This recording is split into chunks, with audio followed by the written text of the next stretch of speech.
Vijayawada MP Kesineni చిన్ని మీడియాతో మాట్లాడుతున్నారు. ఇప్పుడు అలాగే చూద్దాం. 2019 నుంచి 24 వరకు 2 కోట్ల క్యూబిక్ మీటర్ల మట్టి పోలవరంలో జరిగింది.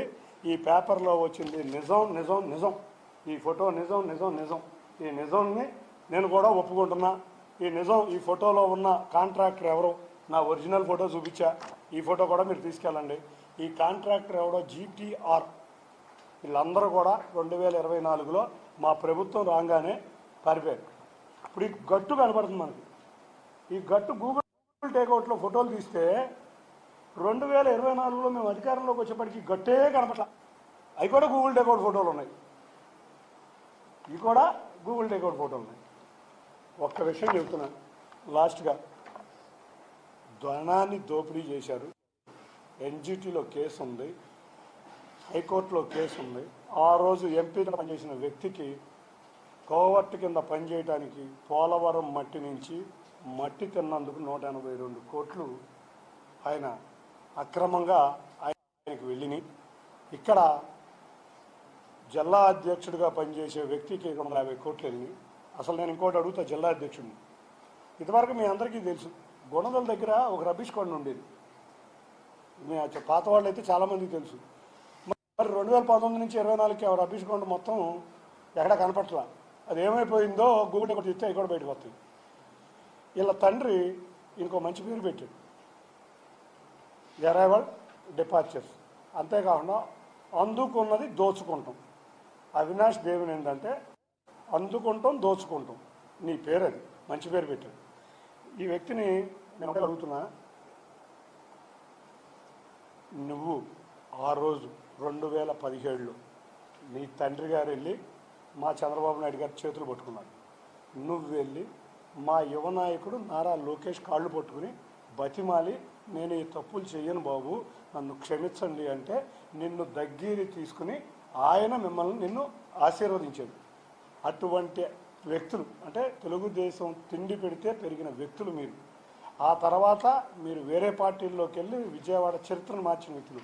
అటువంటి గౌరవ మా యువనేత నారా లోకేష్ గారిని విమర్శిస్తే, లేకపోతే నన్ను విమర్శిస్తే నువ్వు నీ సైకో నాయకుడు, ఫేక్ నాయకుడు జగన్ రెడ్డిని సాటిస్ఫై చేయగలవేమో కానీ ప్రజల్ని మెప్పించలేవు.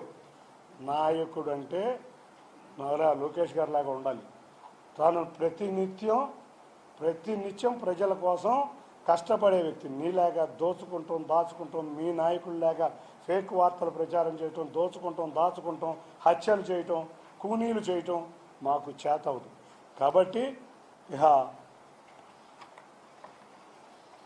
ఎక్స్ ఎప్పటికీ ఎక్సే. ఒకటే చెప్తున్నా, మొన్న కూడా కొన్ని కవితలు మీకు ఇచ్చా. ఏమిచ్చా?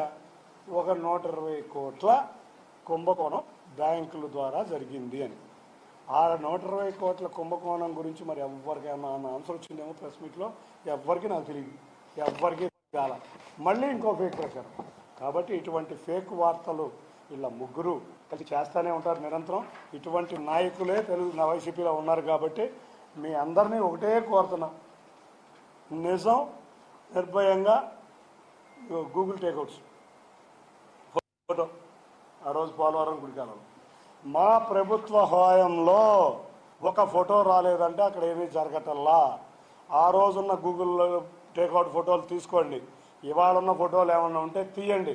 పోలవరం కుడి కాలంలో తవ్వకాలు జరుగుతున్నాయి అంటే వీరు మొన్న కూడా చెప్పారు, సాక్ష్యాధారాలు చూపించండి. నేను ఎక్కడన్నా ఇటువంటి ఇన్వాల్వ్ ప్రతిరోజు వీళ్ళకి అలవాటు ఏంటంటే ఏదో ఫేక్ ప్రచారం చేస్తే ప్రజలు నమ్ముతారని. అట్లాగే గత 2019లో కూడా చేసుకుని అధికారంలోకి వచ్చారు. మీరు అధికారం రావటం కళ, మీ చరిత్ర కలిసిపోయింది. మీరు మాజీలుగానే మిగిలిపోతారు. మా హయాంలో పోలవరాన్ని పూర్తి చేసి ప్రజలకు అందజేయాలనే గౌరవ ముఖ్యమంత్రి చంద్రబాబు నాయుడు గారు చూస్తున్నారు. తప్పకుండా పోలవరం పూర్తి చేస్తాం. ఎటువంటి అక్రమాలు పోలవరం కుడి కాలువలో జరిగినట్లన్నిటికీ కూడా గుడ్. కంప్లైంట్ రాశారంటున్నారు, రాసేయండి. నేను కూడా స్వాగతిస్తున్నాను. వాళ్ళు కూడా రావాలి, ఈ అక్రమాలన్నీ బయటికి తీయాలి, ఈ ఫేక్ ఫోటోలు ప్రచారించేది కూడా ప్రజలకు తెలియాలని కోరుకుంటూ మరొక్కసారి తప్పకుండా పోలవరం కుడి కాలువలో జరిగిన అక్రమాలు బయటకి కోర్టుల్లో ఉన్నాయి, కోర్టుల్లో స్టే మీద ఆగుతున్నారు, ఎన్జిటీలో స్టే మీద ఆగుతున్నారు, ఫేక్ వార్తలు రాస్తున్నారు. ఇటువంటి ఫేక్ వార్తలు రాసినా కూడా కోర్టుల్లో ఉన్న రికార్డులు చెరగవు, గూగుల్ టేక్లో ఉన్న ఫోటోలు చెరిగిపోవు. కాబట్టి మీరు ఇటువంటి ఫేక్ వార్తలు రాసి రోజు అపహాస్యం అవటం కన్నా ఇంతకన్నా మీరు చేయగలిగింది ఏమీ లేదని తెలియజేసుకుంటూ మరొక్కసారి అందరికీ కూడా, విలేకరులందరికీ కూడా, ఏదో ఫేక్ రాయంగానే ఫేక్ని రాసేయటం కాదు. నేను సాక్ష్యాధారాలు మళ్ళీ మీకు ఇస్తున్నా, మీకు ఇచ్చా. హైకోర్టులో కేసు ఉందో లేదో చూసుకోండి, 2022లోనే ఎన్జిటీలో కేసు ఉందో లేదో చూసుకోండి, 2 కోట్ల క్యూబిక్ మీటర్ కరెక్టా కాదో చూసుకోండి.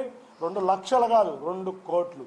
కాబట్టి 2 లక్షలకి 2 కోట్లు కొడితే ఆడ తెలియని వ్యక్తి ఒక ఫేక్ ఎంపీ. కాబట్టి అవన్నీ జరిగిన మాట వాస్తవం. ఈ సాక్షిలో వచ్చిన ఫోటో మాట వాస్తవం. ఈ ఫోటో ఏ టైంలో తీశారో తెలుసుకోండి, ఎవరో కాంట్రాక్టర్ తెలుసుకోండి. అన్నింటినీ కూడా ప్రజల ముందుకు తీసుకువెళ్ళి నిజాలు ప్రజలకు తెలియజేయాలని మా పాత్రికేయ సోదరులందరికీ కూడా కోరుతూ అందరికీ ధన్యవాదాలు. Thank you.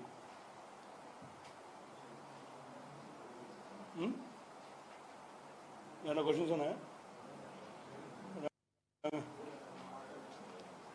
Murali, okay, thank you.